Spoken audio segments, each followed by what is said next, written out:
Hello everyone. Today we're going to be talking about multi-step equations. What these are a way to solve, these are pretty much solving algebraic equations using properties of equality to isolate variables. Alright, so that's kind of confusing maybe without some examples, so I provided 3. Let's go to the first one. Negative 20 equals minus 4x minus 6x. How do we even begin to solve this equation for x? Alright, now let's go back to this definition. Using properties of equality to isolate variables. So let's try to isolate this x variable. So what we can do is minus 4x and minus 6a, and knowing the properties of equality, we can combine these like terms. So minus 4 minus 6 is minus 10x. So minus 20 equals minus 10x. Now to get x by itself, we're going to divide this by negative 10. Negative 20 divided by negative 10 equals 2, so x equals 2. Alright, example number 2.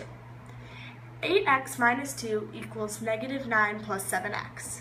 Alright, this one's a little more complicated because we have x on two sides of the equation. But, don't worry, all we have to do is try to get x on one side of the equation. So, what I've done here is 8x plus 7 equals 7x. So, if I started with isolating these non-x variables like negative 2 and negative 9. So what I did was I added 9 to this side of the equation. So negative 2 plus 9 equals 7. Now I have to deal with getting x on one side of the equation. And since I've put the 7, the whole number, on this side, I have to move x over to the other side. So that means subtracting the 8x from this side of the equation right here, and moving it just on x. We just want to have x on this side. So 7x minus 8x equals negative x. And we've already have our 7 here from doing negative 2 plus 9 because it's a negative here. So to get rid of it using the properties of equality, you would add it. Alright, so that leaves us with x equals negative 7. Alright, third example. This one is a little tricky, and jumping ahead a little, I'm going to go back and retrace my steps. The answer is going to be no solution. I'm going to tell you how that can be possible with these multi-step equations. So, 4m minus 4 equals 4m.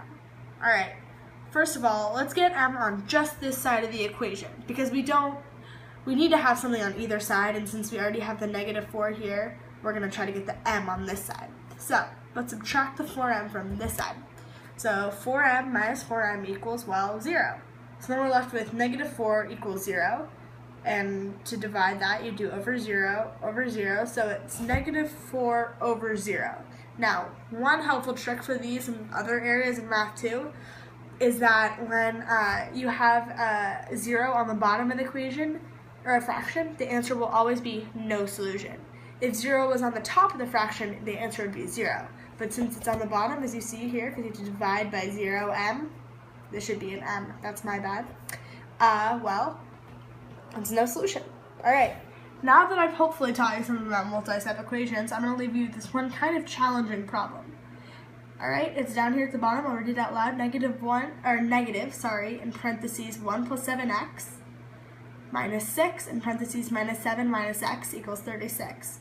Now, in other videos, I've taught you something about the distributive property, about other things will come in handy when solving this equation. But just remember, going back to this original definition, we're going to use properties of equality to isolate variables and to solve for x. Good luck, and make sure to refer back to the video if you get confused. Thank you!